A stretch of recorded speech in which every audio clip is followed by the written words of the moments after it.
What is up mga kachaw? Another good day. And for today's reaction video, dalawang mandurukot yung ating papanoorin natin na nakuhaan.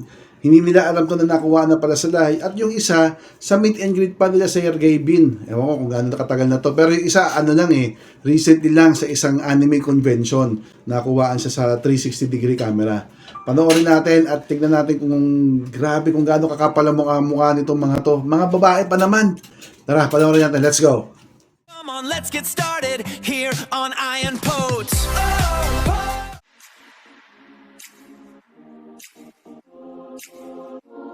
Okay mga kachaw, ito yung una, yung meet and greet nila Sergey Bin yata ito sa Trinoma Mall. Panoorin natin to. Ayan o, nakasalamin, yung mandurukot, naka-mask.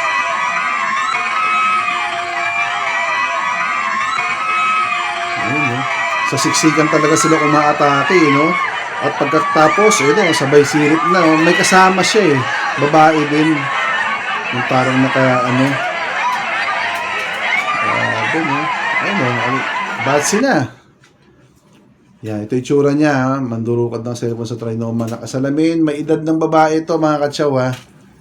Tapos, ganyan pa ang gawain, kapal ng mukha, no.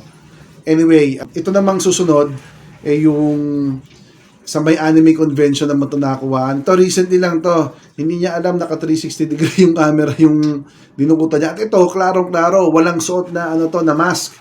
Babae din. Panoorin naman natin to.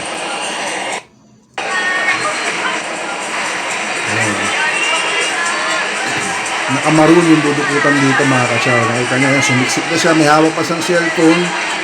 Kunyari, kumukuha rin siya. Tapos yun, boom! Dalawa sila ng babae nakaputi, oh. Ayan, oh. Ayan. Hindi anak kung nadukutan, eh. Parang sumiksik, eh. Ilang yata sila dito. Pero ang alam ko, parang natuloy ito. Ito pa, slow motion. Naglabas ng camera. Tapos yung kabilang kamay yung pinandukot niya. Ayun, oh, boom. Grabe, ang lakas ng loob ng mga babaeng to. Gagaling ng mga mandurukot talaga, no? Ngayon mga kachaw, sa mga ganitong pagkakataon, ano ba dapat natin gawin para iwas dukot o maiwasan natin madukutan? Unang-una, dapat yung bag nyo nasa harapan ninyo para kahit papaano, madaling makita kung sakaling may mandurukot.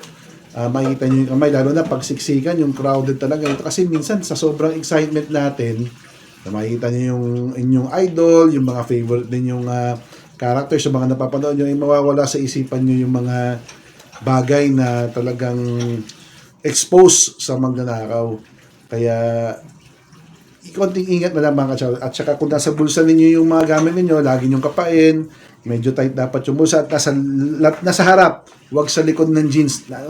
Sobrang daling madukutan pag nasa likod ng jeans, lalo na yung mga cellphone, madudulas yung mga yan eh. Anyway mga kachaw, comment down below, ipakalat natin itong video na to para mahuli yung mga makakapal mukhang mandurukot na yan. And kung nagustuhan ninyo ang ating episode for today, don't forget to subscribe to my channel, click the notification bell, bigyan mo na rin ako ng thumbs up, at bisitahin mo pa yung ating channel para makita mo pa yung iba't iba nating reaction videos.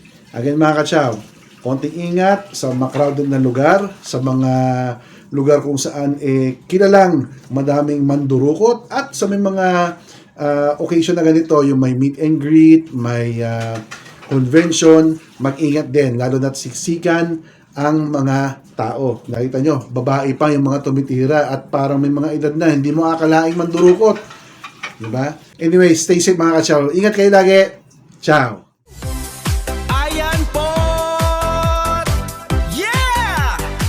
Mag-enjoy, angat sa ating new hype, a vibrant new joy. Ayan po.